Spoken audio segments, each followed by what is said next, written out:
Hey, hey, hey, rSpace fans! Today we've got a few stories. One about a long-term marriage. Another is a letter from a different perspective. And then lastly, someone looking for some advice. Let's dive in and see what's going on. First up, buckle up. Guess I'll get the background out of the way first. I'm a BH. The betrayal happened before we got married. I've been married 34 years this coming October. About 3 years ago, I started suffering symptoms of PTSD, PISD, nightmares, inability to sleep. I realized that while we had gotten past the cheating, it had never really been addressed, just pushed below the surface, and some things going on in my life at the time triggered reoccurrence.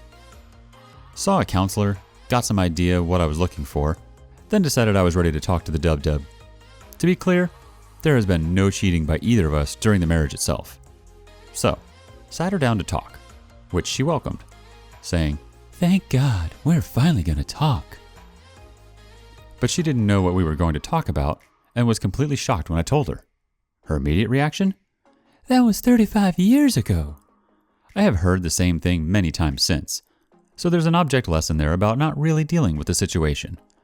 There are some reasons why I didn't deal with this situation properly at the time, but this is already going to be long, so... D-Day 1 was January 1984. It took the form of a letter. Dub-Dub was in a volunteer program sponsored by the US government in South America. She left in September 1982 and was scheduled to return in January 1985. We talked about the whole long-distance thing before she left and both expressed comfort our relationship could withstand it.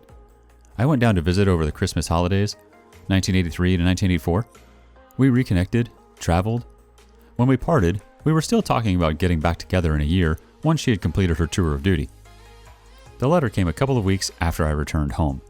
She told me about seeing someone else, but did not indicate she was breaking off our relationship.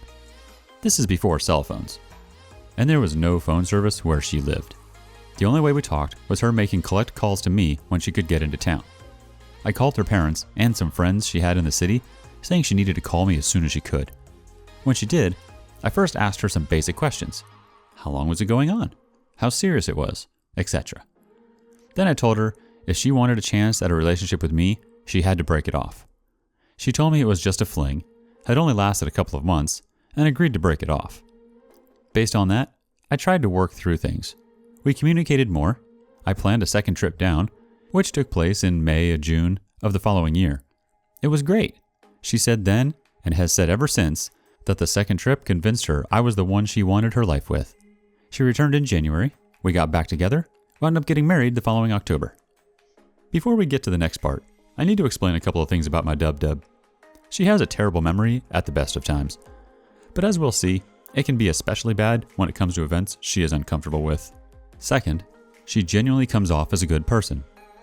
As things unfolded and details came out, even the counselors we were talking to were genuinely shocked that she could behave the way she did. Thirdly, she's a pack rat, keeps everything. Pretty much every letter she ever got, etc. Fourthly, for big chunks of her life, she kept extensive diaries. So what happened about 3 years ago? Well, when the triggers kicked in, the first realization I had was that she had never expressed any remorse or regret for what she had done. She really had done nothing. I did all the work and the healing. When I realized that, I felt like a putz. That was bad enough. But then I started thinking about her story. It was just a fling, only lasted a short while. She broke it off after I asked her to, and she fully recommitted to me after that second visit. There were some holes, and as we talked about things, her story started changing. I went to individual counseling starting in 2018. She was supposed to go to individual counseling, but never found anyone. Eventually, we started marriage counseling in around April of 2019, without her ever having had much individual counseling work done at all. During that time, I tried to get answers to questions, but she would usually plead her bad memory. The biggest thing was I really started to question the whole recommit to me thing and how much she really loved me. The whole thing had started to feel really one-sided. I struggled because it did not seem like I could get to the truth. Then I thought, I bet she kept a diary. She did. Now I know this crosses a line, but there was no other way to get to the truth, and while it could be viewed as an invasion of privacy, most of what this stuff was about was stuff she had no right to expect privacy about. It was about us. So I admit I crossed a line, but I would do it again 10 out of 10. And that led to D-Day number 2. This was in July of last year. I had been hoping to find stuff in the diary that would be about how much she loved me, how much she enjoyed our travel and time together when I went down there. None of that was in the diaries. Instead, I found out her affair had started in March or April, a few months after she started in country service and continued right up until my first visit. There were graphic descriptions of their sex life. There was a confession that she was full-on cheating on me, knew she would be communicating but couldn't face up to it. The guy had asked her to marry him. She appeared to consider it. She did wind up stopping seeing the guy, at least romantically. They worked together, but not because I asked her to cut it off. She never really did cut it off. Seems like he lost interest. She's very reactive, and she loses interest in someone if they lose interest in her. Then, come to find out, there was a second guy. And this happened after the phone call where she supposedly recommitted to me. Only one explicit reference to them having sex. No explicit references after my second visit, but many questionable entries to say the least. This was not a serious relationship, but at the very least, it was an emotional affair, and she knowingly hid it from me, so there is definitive consciousness of guilt. When confronted with this evidence, she was in real disbelief. Turns out, she's come to believe herself the story she told me all this time. And her memory being so bad, there was nothing to dissuade her of that until there was definitive proof in her own handwriting. So, the net is that all the things I had asked for and relied on at the time to make the decision to stay in the relationship and work on it were false. Some deliberate lies. And then I look back at that and I reflect that I would not have stayed and we would not be married now if she had told me the truth. There is more to the story. How she has approached the reconciliation counseling has been almost as problematic as the original falsehoods. The net is I feel no love for her anymore. I definitely do not feel like a couple, but I'm supposed to be retiring, and the prospect of divorce at this point in my life is daunting to say the least. Still, I find myself getting closer and closer every day to saying I should stick with the decision I would have made at the time based on what I know now, not to be married to her. I could be staying and being just roommates to minimize the financial impact, but she does not want that. She says she loves me and wants to save our marriage, but I'm having more Rhett Butler moments than not. Hopefully the Gone with the Wind reference won't lose everybody. So for the moment, we are still working on the relationship, but I don't know how much longer that might last. Wow, OP. That is not trickle truthing. This is full on lying for more than 35 plus years. I completely get where you're coming from. This person has turned your entire life on its head. I would be furious if it were me. There would be no love after that. She stole the best years of your life on a lie, denied you the opportunity to make an informed decision. You say that you would have broken up, but you were not given that opportunity. Why did she lie? Because she knew it would be over. How selfish can you be? She wanted you and it didn't matter what you wanted. Think of all those years. The happy moments she knew, the loving moments she knew, the sad moments she knew. Every single moment is tarnished by the lies. You will never know how your life would have worked out. It could have been better. But I guess right now, it's hard to imagine how it could be worse. This is betrayal, lying, and selfishness at its worst. My deepest good wishes to you, OP. Start taking your life back. Separation, full 180, without doubt. Start the legal process, whether you follow through or not. Does she even get that she has rendered your life into a lie? It's not clear from your post that she is showing you any empathy at all. Alright, next up, to the other man my wife met on a cruise. You met my wife on a cruise and instantly fell in love. I saw your texts. Within months, you were saying you wanted her to be your third wife. She was writing all the same things to you that she wrote to me. How she has never done certain sexual things before. She had. She would tell me the same things when we first started dating. When I eventually talked to her first ex-husband, he just laughed and told me all kinds of things she had done which filled in a lot of half-truths that she had told me. I don't know what she told you on the cruise, but she left her wedding ring behind because she didn't want to lose it. 2 years later, you're selling all your stuff on Facebook and you're getting ready to marry her and move halfway across the country to California and leave your kids behind. She has a difficult time telling the truth about a lot of things, so here's what you should know. 1. She hasn't finalized the paperwork on her current marriage and technically won't be able to have it done before your planned wedding date. 2. She cheated on her first husband and lied about it to me. I've heard your first 2 wives cheated on you, so you're walking into a minefield here. She has also cheated on me a number of times. She's also helped her friend cheat on her husband, and also had sex with her friend's husband. Number 3. The cheating isn't what ruined our relationship. It was her lying. Also, her drinking. 4. She was fired from her job last year, and she has a really convoluted story about how it happened. The reality is she was showing up to her hospital shift drunk. A lot. She's still drinking. She's still unemployed. She spent a week in jail because of multiple DUI charges. Number 5. During our marriage, her 2 girls would ask her frequently if she was drunk. She'd snap at them, and it would break my heart every time. I handled her drinking wrong too. She hid wine bottles in the back of the closet, and when I asked her why she did that, she'd get angry with me. 6. She once drove home so drunk that she smashed the front end of her car in, and she barely made it through the front door before passing out. I almost called the police to anonymously ask if there had been a hit and run, but we were broke, and I was afraid that the legal bills would ruin us. I could barely talk to her for 2 days because she was lying to me left and right, and when I finally went to talk to her about it, all I said was, "I'm happy you made it home safe," because I thought she couldn't argue about that and wouldn't give her an opportunity to lie. That phrase turned into another 2-hour argument marathon, comment with her, about what an a-hole I was for making her feel like crap for 2 days. 7. I heard the story of the weekend you proposed to her with her friends at the cabin. You wouldn't believe how, through the grapevine, this story came to me. It was supposed to be magical. The next morning, she had disappeared, only to be found in the bathroom passed out in her vomit after finishing one last bottle of wine for the evening. You should get used to that behavior. Number 8. Just 2 weeks ago, she told me how I was her soulmate and was the love of her life. My response was, if you can do this to the love of your life, I'd hate to be the new guy. You might be thinking I'm telling you all this because I want her back.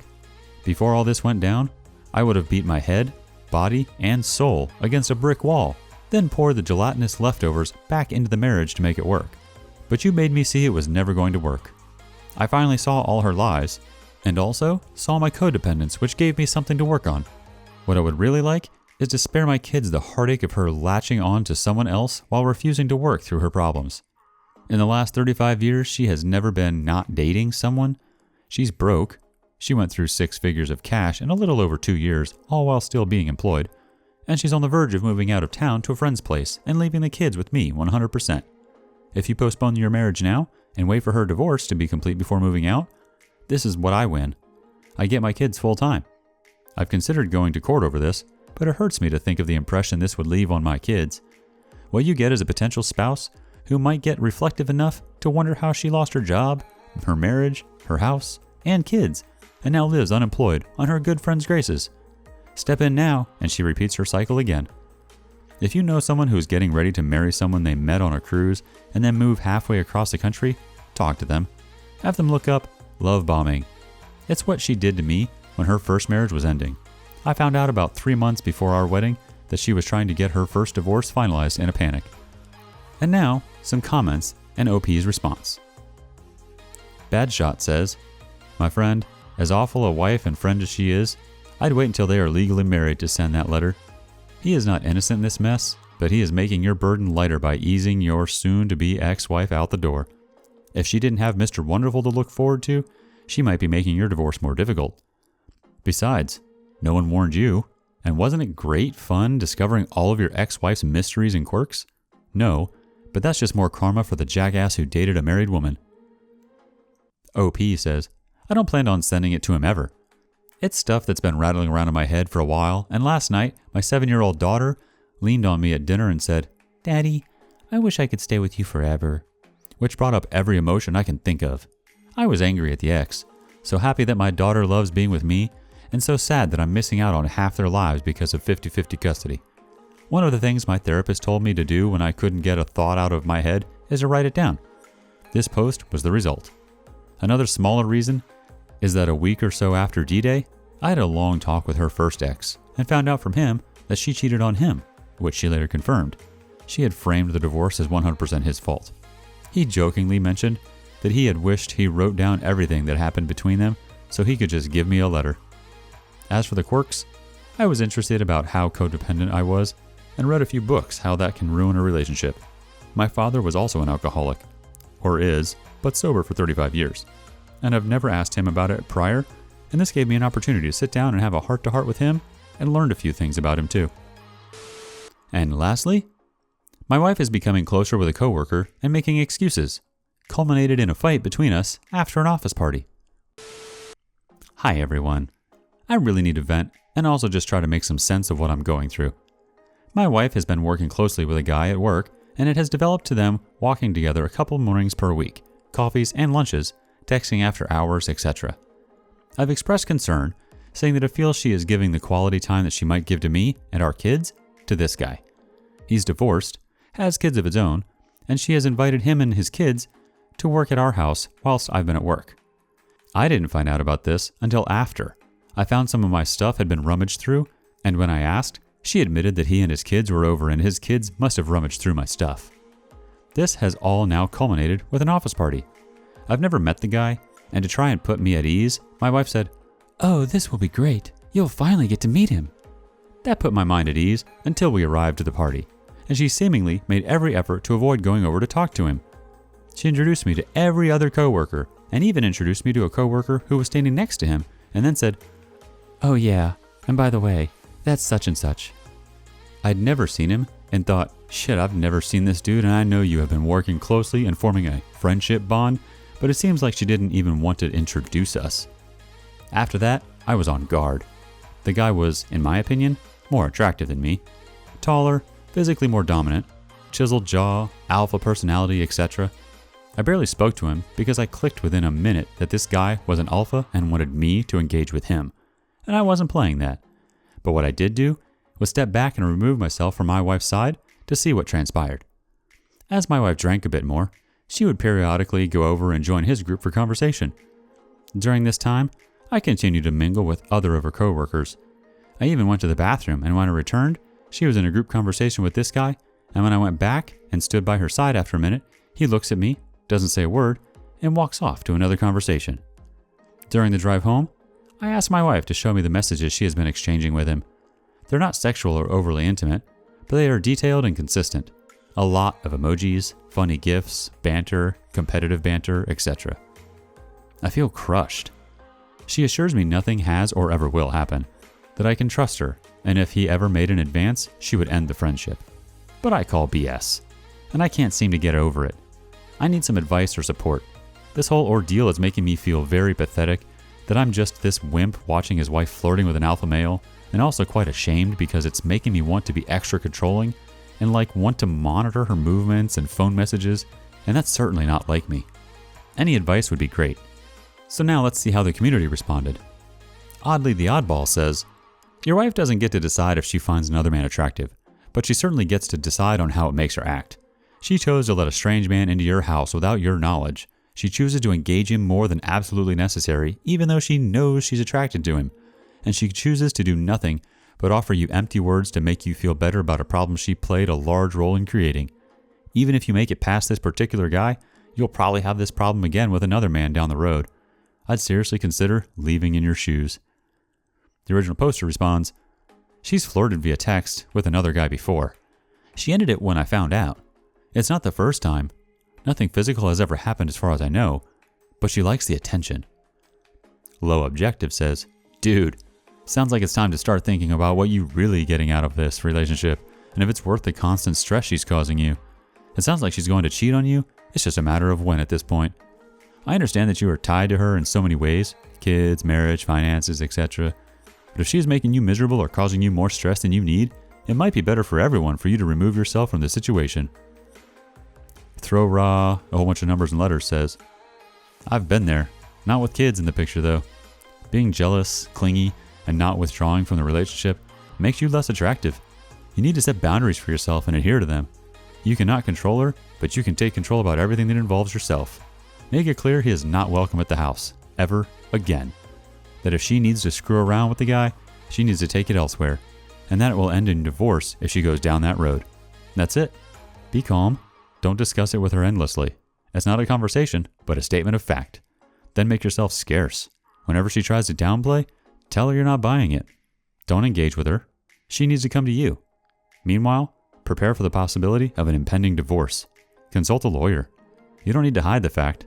Nothing is more attractive than a man with a plan, so you making one will not drive her away any more than she already is. Stay calm. Don't lose your cool." Them are some wise words, OP. Good luck, man.